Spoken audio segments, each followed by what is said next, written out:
लोक जनशक्ति पार्टी रामविलास के राष्ट्रीय अध्यक्ष चिराग पासवान ने आज औरंगाबाद जिले के अंबा में आयोजित नव संकल्प महासभा में मिलन समारोह में पंकज पासवान जो जदयू पार्टी में थे उनको अपनी पार्टी में शामिल कर सदस्यता दिलाई।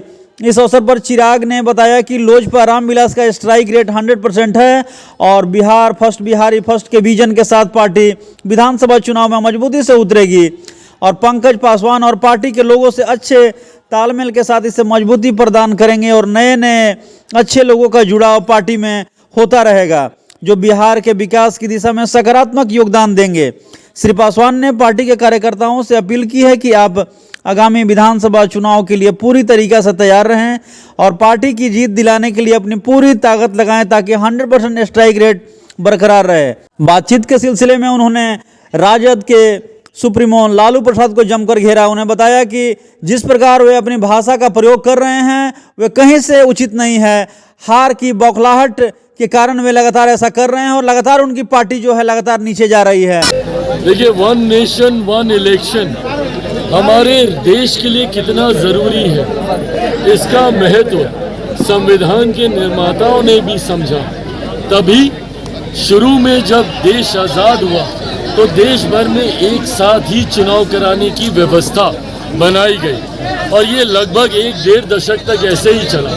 60 के दशक में जब अलग अलग राज्यों में बीच में ही सरकारें गिरने का सिलसिला शुरू हुआ, उसके बाद से इस व्यवस्था में थोड़ी सी दिक्कत आने लगी। पर आज की तारीख में जिस तरीके से बार बार देश में चुनाव होने से आर्थिक बोझ जिस तरीके से देश में पड़ता है, जिसका सीधा असर हमारी देश की आबादी पर, देश के लोगों पर, उन टैक्स पेयर्स पे होता है जो कहीं ना कहीं देश के विकास में अपना योगदान निभाते हैं, पर उस विकास के पैसे को लगातार चुनावी प्रक्रिया में इस्तेमाल किया जाता है।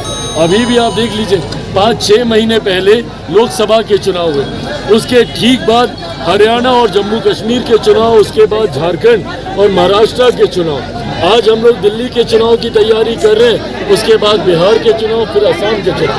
ऐसे में मॉरल कोड ऑफ कंडक्ट लगने से भी विकास की परियोजनाओं में की गति रुकती है। ऐसे में जरूरी है और सेना का डिप्लॉयमेंट भी, जिस सेना की जिम्मेदारी देश की सुरक्षा की है, वो समय समय पर अलग अलग राज्यों में हो रहे चुनाव में व्यस्त रहते हैं। ऐसे में ज़रूरत है और देश के लोग आज की तारीख में इतने जानकार हैं, इतनी जानकारी है उनको कि भारत के संघीय ढांचे को समझते हुए जहां लोकसभा में अलग सोच से मतदान, तो विधानसभा का अलग सोच का मतदान होता है। इसी बार लोकसभा में देख लीजिए, जिन राज्यों में साथ में विधानसभा के चुनाव हुए, आंध्र प्रदेश उसका उदाहरण है, जहां लोकसभा में मतदान दूसरी सोच के साथ हुआ, तो वहीं आंध्र में स्थानीय सरकार को चुनने का देश की जनता ने काम किया। तो ऐसे में देश की जनता इतनी जानकार है, इतनी बुद्धि, इतनी विवेक है कि वो भारतीय संघीय ढांचे को समझ सकती है। विपक्ष को अगर चिंता है तो मेरिट्स पे बात करें, हम लोग तैयार हैं और लाने के बाद संभवतः हम लोग इस वन नेशन वन इलेक्शन को हम लोग जेपीसी में भी लेकर हम लोग जाएंगे, कमेटी के समक्ष भी लेकर जाएंगे। वहाँ पर विपक्ष इसके मेरिट पे चर्चा करे।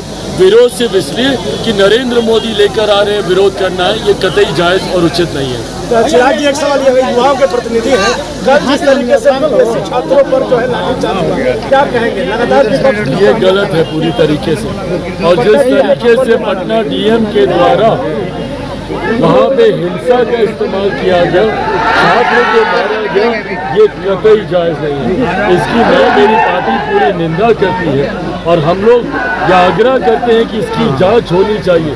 अगर छात्रों में 1% भी संदेह है धांधली को लेकर, तो उनके संदेह को दूर किया जाना चाहिए।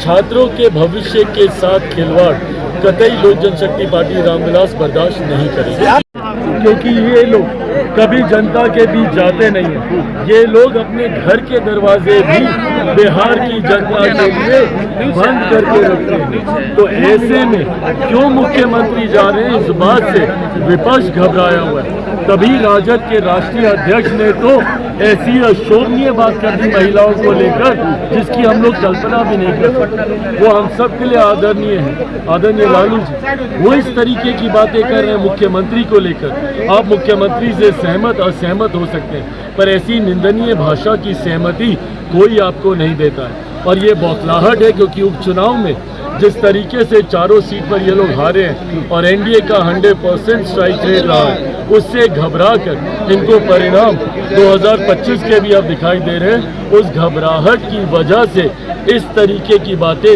विपक्ष के लोग कर रहे हैं। तो आपने देखा लोक जनशक्ति पार्टी के सुप्रीमो चिराग पासवान ने किस बेबाकी के साथ सभी बातों को बताया। और फिलहाल इस खबर में इतना ही। तो देश और दुनिया की तमाम खबरों के लिए देखते रहें मेरा भारत मीडिया। मिलते हैं अगले खबर में। हर खबर आपके साथ, आपके हाथ।